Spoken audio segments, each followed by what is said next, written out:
सभी प्यारे साथियों को नमस्कार। तो कैसे हैं आप सभी? आशा करता हूं कि स्वस्थ मस्त जबरदस्त होंगे। आज एक महत्वपूर्ण टॉपिक डिस्कस करेंगे, भारत के प्रमुख बंदरगाह जहां से भारी सामान को दूसरे देशों के साथ आयात निर्यात किया जाता है, ठीक है ना। तो ये बड़ा इंपॉर्टेंट टॉपिक है। ये आप देख सकते हैं कि ये दुनिया भर के कंटेनर रखे हुए हैं, जहाज में लोड किए जाते हैं और यहां से पानी के रास्ते से भेज दिए जाते हैं। तो प्यारे बच्चों, भारत में 13 बड़े बंदरगाह जो है मुख्य रूप से वो माने जाते हैं, ठीक है। इसमें एक तो गुजरात का कांडला बंदरगाह आता है बेटा, मुंबई महाराष्ट्र के अंदर मुंबई बंदरगाह और नाहवा शेवा जिसे जवाहरलाल नेहरू बंदरगाह कहते हैं। गोवा के अंदर प्यारे बच्चों मरमा गोवा या मरमा गांव बंदरगाह है। न्यू मंगलौर कर्नाटक का बंदरगाह है। कोच्चि केरला का बंदरगाह बच्चों। तमिलनाडु के 3, एक तो है प्यारे बच्चों तूतीकोरिन और चेन्नई और एन्नौर बंदरगाह। प्यारे बच्चों विशाखापट्टनम एक बड़ा बंदरगाह है, यानी कि आपका आंध्र प्रदेश का। पारादीप उड़ीसा का। और प्यारे बच्चों कोलकाता बंदरगाह आपका पश्चिम बंगाल के अंदर है और एक पोर्ट ब्लेयर बंदरगाह अंडमान निकोबार में। तो ये 13 बड़े बंदरगाह हैं। इनके बारे में प्रश्न पूछता है, कौन सा प्राकृतिक है, कौन सा ज्वारीय है, ऐसे घुमा फिरा के। तो इन चीजों पर थोड़ा सा ध्यान देना है और मैं तुम्हें समझाने का प्रयास करूंगा। तो प्यारे बच्चों, अगर बात की जाए बंदरगाह की, तो सबसे पहले जो बात करते हैं वो आता है कोलकाता बंदरगाह।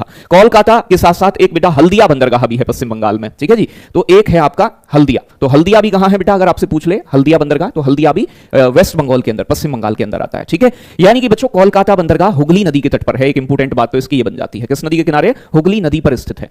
तो बच्चों ये एक आंतरिक बंदरगाह भी माना जाता है। इसकी स्थापना 1870 में हुई थी। ये सबसे पुराना बंदरगाह है हमारे देश का। यहां से, इस बंदरगाह से नेपाल और भूटान, क्योंकि इनके पास तो समुद्र नहीं है, वो अपनी सर्विसेज भी लेते हैं, यानी कि इस बंदरगाह का उपयोग करते हैं। तो सबसे प्राचीन कोलकाता। नंबर दूसरा आता है बेटा आपका पारादीप बंदरगाह। ये कहां है? उड़ीसा के अंदर। इसकी कोलकाता और बंदरगाह और विशाखापट्टनम के बंदरगाह को उसका वेट यानी कि भार कम करने के लिए, वहां पर ज्यादा सामान जाता था तो उसे कम करने के लिए इसको बनाया गया पारादीप उड़ीसा में। यहां जापान को लोहा निर्यात करते हैं, एक्सपोर्ट करते हैं इस बंदरगाह के द्वारा।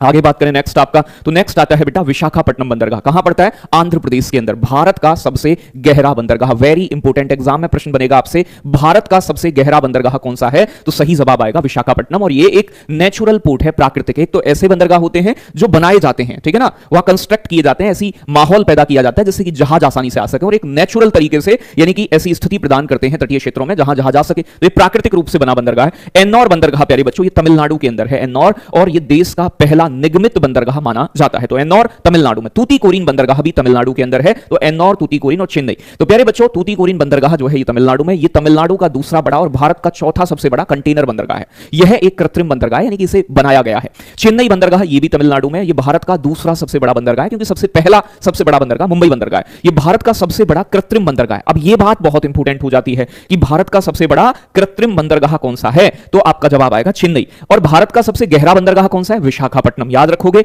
अगर सबसे बड़ा प्राकृतिक बंदरगाह पूछेगा तो उसके बारे में भी डिस्कस करेंगे। तो कोचीन बंदरगाह, एक कोचीन बंदरगाह, ये कहां है? केरला के अंदर है। याद रखोगे, यह एक प्राकृतिक बंदरगाह है। कोच्चि, जिसे अरब सागर की रानी कहते हैं। न्यू मंगलौर बंदरगाह, ये कर्नाटक के अंदर है। भारत के पश्चिमी तट पर स्थित सबसे गहरा बंदरगाह है बेटा। पश्चिमी तट पर पूरे भारत की पूछे सबसे गहरा, तो विशाखापट्टनम है। एक है बच्चों मरमा गोवा बंदरगाह। मरमा गांव भी बोल देते हैं, मरमा गोवा भी बोल देते हैं, एक ही बात है। ये गोवा के अंदर है।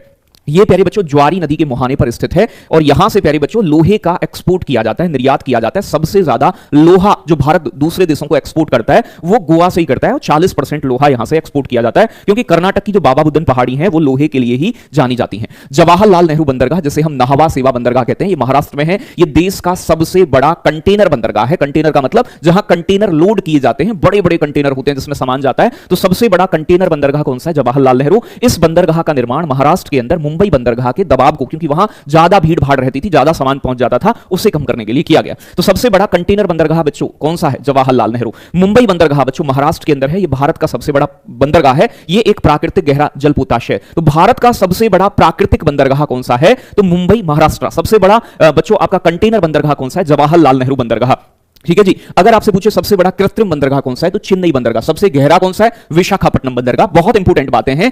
आगे बात करें कांडला बंदरगाह, इसे दीनदयाल उपाध्याय बंदरगाह के नाम से भी जानते हैं, जो कि गुजरात के अंदर है। एक ज्वारीय और प्राकृतिक बंदरगाह है, क्योंकि ज्वार भाटा के माध्यम से यहां पर जहाज पहुंचने में मदद मिलती है और यहां पर ज्यादातर चीजें इंपोर्ट की जाती हैं, आयात की जाती हैं। तो बच्चों याद रखिएगा, कांडला बंदरगाह गुजरात का, बहुत इंपॉर्टेंट। अब देखो कुछ क्वेश्चन मैं आपको कराता हूं। पोर्ट ब्लेयर बंदरगाह कहां है? तो अंडमान निकोबार में। विशाखापट्टनम डैश, विशाखापट्टनम डैश आपका स्थल समृद्ध और बच्चों कैसा बंदरगाह है? सुसंरक्षित। तो सबसे गहरा है, सबसे उथला है, सबसे लंबा है, सबसे छोटा। तो विशाखापट्टनम आंध्र प्रदेश का, हमारे देश का सबसे गहरा बंदरगाह है। याद रखोगे, सबसे गहरा आंध्र प्रदेश बंदरगाह। ठीक है जी, विशाखापट्टनम। आगे बात करें प्यारे बच्चों, ये कह रहे हैं भारत का सबसे बड़ा प्राकृतिक बंदरगाह कौन सा है? अगर कृत्रिम पूछे सबसे बड़ा तो चेन्नई, कृत्रिम बंदरगाह सबसे बड़ा तो चेन्नई तमिलनाडु का। लेकिन अगर प्राकृतिक पूछ रहा है तो मुंबई बंदरगाह। तूतीकोरिन कहां पर है? ये भी तमिलनाडु में है, चेन्नई भी तमिलनाडु में, और कोचीन बंदरगाह कहां है बेटा? केरला के अंदर। अगर आपसे पूछा जाए एन्नौर बंदरगाह कहां है, तो अभी बताया ना मैंने, एन्नौर बंदरगाह तमिलनाडु के अंदर है, याद रखिएगा। तो एन्नौर, तूतीकोरिन और प्यारे बच्चों चेन्नई। चेन्नई सबसे बड़ा कृत्रिम और सबसे बड़ा प्राकृतिक मुंबई बंदरगाह। सबसे बड़ा कंटेनर बंदरगाह पूछा जाए तो नाहवा सेवा, जिसे जवाहरलाल नेहरू के नाम से जानते हैं। तो ये कह रहा है भारत का सबसे विशालतम कंटेनर बंदरगाह कौन सा है? तो भैया सही जवाब क्या आना चाहिए आपका? एन्नौर बंदरगाह, जवाहरलाल नेहरू, यानी कि नाहवा शेवा बंदरगाह। याद रखिएगा, ऑप्शन नंबर बी। अगला प्रश्न आपका होमवर्क के लिए, इसका जवाब आप मुझे कमेंट सेक्शन में कमेंट करके बताएंगे कि प्यारे बच्चों निम्नलिखित में से कौन सा भारत का ज्वारीय बंदरगाह है? कांडला, मरमागोवा, बच्चों कोच्चि या फिर इन्नौर? इसका जवाब आप सभी बच्चे मुझे कमेंट सेक्शन बताएंगे। उम्मीद है सेशन बहुत अच्छा लगा होगा। तो मिलते हैं अगले वीडियो में। किन वीडियोस को आप चाहते हैं कमेंट में जरूर बताइएगा। Love you, take care, bye bye. बहुत सारा प्यार आप सभी के लिए।